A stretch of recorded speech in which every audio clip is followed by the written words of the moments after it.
Hello friends, welcome back to my channel. అందరూ ఎలా ఉన్నారండి? బాగున్నారా? మేమైతే చాలా బాగున్నామండి.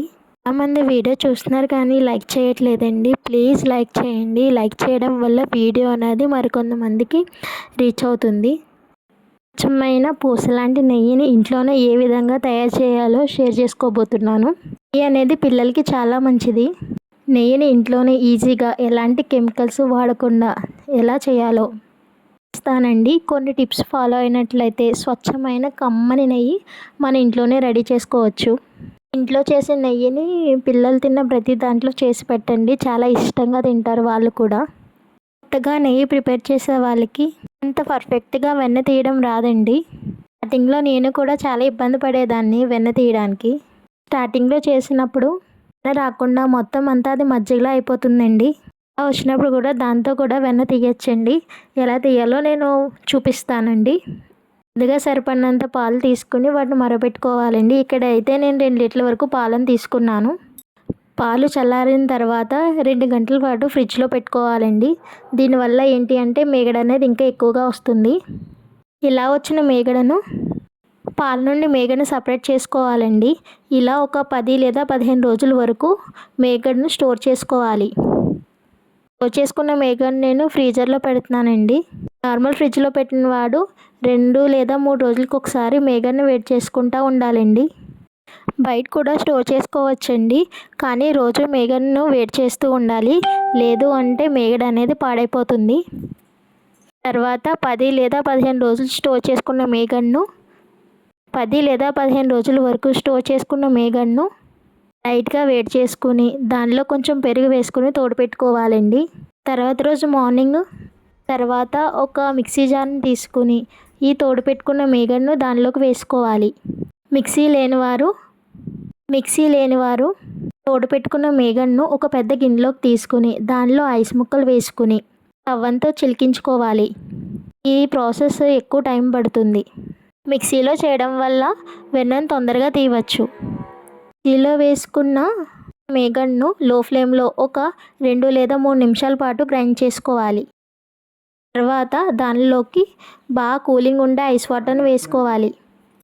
2 లేదా 3 నిమిషాల పాటు మిక్సీ మజ్జిగలా అయిపోయినా కూడా దాని నుంచి వెన్న తీయచ్చు అని చెప్పాను కదండి. నాకు ఇక్కడ అలాగే వచ్చింది. మొత్తం అంతా మజ్జిగ అయిపోయింది. దానిలో వెన్న అనేది పైకి రాలేదు. లేదండి, వచ్చిన మీగడను స్ట్రైనర్తో వడకెట్టుకోవాలండి.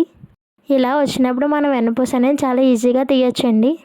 వచ్చిన వెన్నపూసను 2 లేదా 3 సార్లు వాష్ చేసుకోవాలండి. లేదు అంటే నెయ్యి అనేది చాలా తొందరగా పాడైపోతుంది.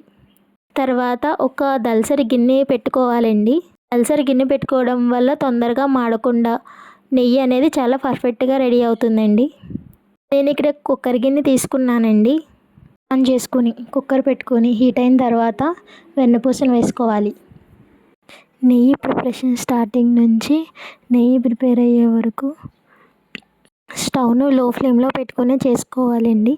లేదు అంటే మొత్తం పాడైపోతుంది. స్మెల్, టేస్ట్ మొత్తం అన్నీ పాడైపోతాయి.